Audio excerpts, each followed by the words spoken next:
There's very little on this channel that's completely made up out of absolutely nothing. And that's a position I've taken that I try not to move too far away from. I mean, there's the whole SS military chaplain thing, but we don't talk about that. Shh. Pretty much all of it has jumped off the page at me from one of the infinite number of secondhand books I get through during the course of a year. Some people drink, some people do drugs. I empty the shelves of charity shops of old history books. It's just my kink. That was certainly the case for the short story we did recently, Culpability. I was reading a book on the Russian Revolution, and there was a literal single sentence that said, oh, and after they gained power, the Bolsheviks spent a short time drowning criminals in the Neva River. Went online, couldn't find any of the source material or any references in line with this, but that image was strong enough in my twisted mind to justify building an episode around. And that's just how my process works. Which then brings us to the idea behind Meridian. And that comes from this week's secondhand book, Nazis and the Occult by Paul Rowland. It's the sort of book that English viewers to the Fast Show would have heard described as, if you like Nazis and you love the occult, you'll love our new product. But that's very niche UK-based reference. It's also the kind of book that the long-suffering Mrs. Andrews, when she finds it sat next to the downstairs toilet, will immediately regret her decision to marry me and have kids with me. But then that is quite a low bar. The Nazis and the Occult isn't a great book. There's a lot of filler and a general tone of, hey, Hitler was weird, right? And Nazis, they were weird, right? And the occult's weird too. There's nothing in there that you wouldn't see being used. How do I rephrase this? If you've ever watched an awful straight-to-video horror movie or a computer game with Nazis and steampunk in it, you've seen all this before. It's all cloaks, it's all pentagrams. Pentagrams?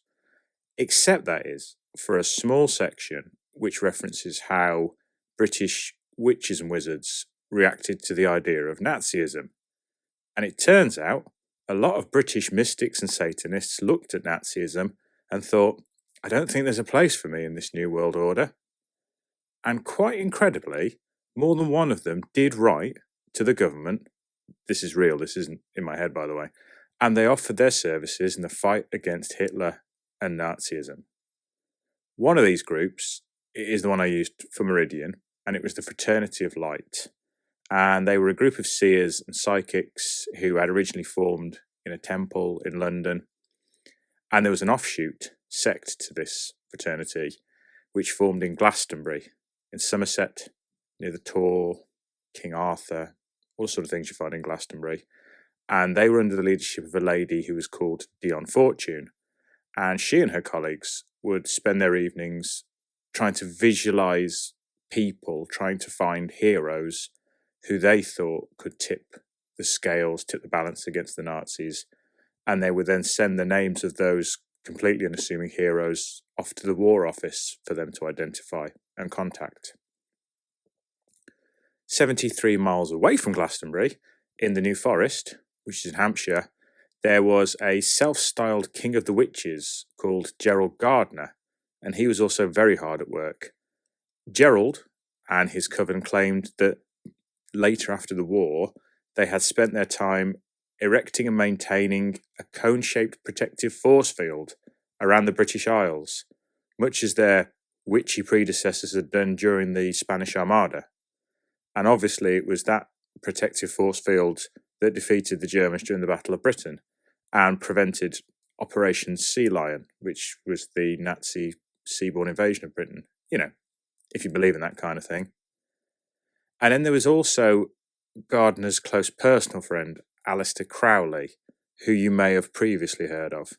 Aleister Crowley, again, genuinely real person, was a Satanist of some note in the 1930s and 40s who proclaimed to be the most evil man on earth. and he's a character that's regularly been referenced in contemporary horror movies and novels.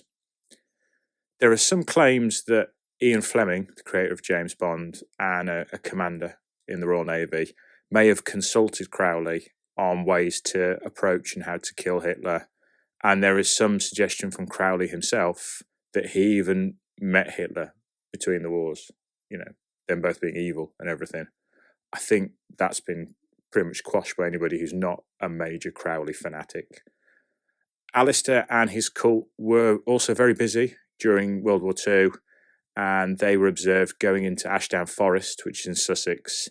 And when they were there, they would dress up wicker dummies of top Nazis with tailored uniforms, and then they would cast runes and do speeches and spells and generally try and weaken and undermine the Nazi hierarchy. Not sure if they were doing that while the Nazis were being hierarchical or after the Nazis had been defeated and claiming they were part of it. I don't know. It's hard to say.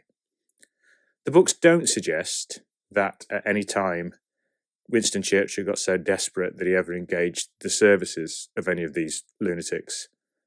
It does evidence, however, that Germany and the German leadership were a lot more open to such ideas.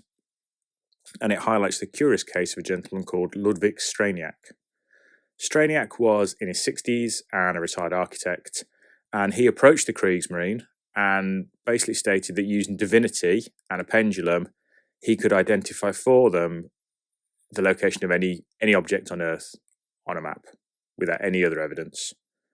And the German Navy chiefs were initially skeptical about this, but apparently during a series of tests, Straniak, using only a pendulum, was able to identify where the Tirpitz and where the Prinz Eugen cruisers were when they'd been deployed in secret with no radio communications. This apparently impressed them, and Straniak and other diviners were then put to use using the pendulums to try and locate British convoys and guide wolf packs in, make best use of those submarines to attack them. There is some suggestion that Straniak saw which way the wind was blowing in terms of Nazism and tried not to cooperate, but his family was held hostage, and it's generally accepted the strain of what he was doing for the Nazi party caused him to become very ill. He survived the war, but he went on to die during the 1950s. Meridian actually acts as a bit of a setup for another story I've got planned, which is where the Germans also figure out how to open a portal and send someone or something through it when they're getting a bit desperate. And I think that both Straniak and also the fate of the missing Mr. Dexter would also be referenced as part of that story. Anyone who knows me personally, the real me, not online me, knows that I'm not great with self-discipline and I'm a little bit too impulsive. And an element of that impulsiveness is that if you've, God help you, been here since the beginning and followed these videos, you'll remember that when I first launched the channel, I said there were about 12 scripts or stories locked in, ready to go. Partly due to the time of producing the bigger episodes and the cost of commissioning the art for them, and partly due to the fact that I'm like a squirrel chasing a nut or a dog chasing a squirrel. I'm not sure which way the metaphor goes. And I just keep coming across new stuff. I haven't accessed many of those stories, and they're still sat there on the shelf waiting to come off. There's whole new story arcs and characters on there, and I just never get around to them because I'll read a second-hand book and go, oh, that's interesting. Let's do that instead while it's fresh. So I'm always doing fresh stuff. But after 3 years of doing this, and with over 40 stories in various formats having been published under the same banner or timeline, I'm not sure we're a universe yet. The idea that I'm a bit too impulsive has started to bite me in the backside a little bit. Partly because I rush to get material out without doing due diligence on it, and partly because I'm just lazy and I don't do checks. And this starts to become evident when you look at the timeline video I just posted, which might be considered fairly cool, but realistically, I think unless you're a die-hard fan, you're not going to be that interested in it. But if you look closely, it's also a little bit flawed. Starters, it appears I haven't done a single story from 1943 yet. Don't know why. Don't think it was a particularly quiet year during the war, but I've just done lots from 42 and 44, and none from 43, which is weird. Secondly, despite going back through all the videos and thinking I'd found everything, I completely forgot about Strange Stories from Didinka. I did the Siberians a massive injustice by not including that. Sorry, guys. And lastly, and big thanks here to the fabulously titled Apex Assassin 141 for commenting about this. I didn't put the links to the videos in the timeline video, which is really basic. I'm going to go back and I'll remedy it. I keep rushing things and ideas to get them out.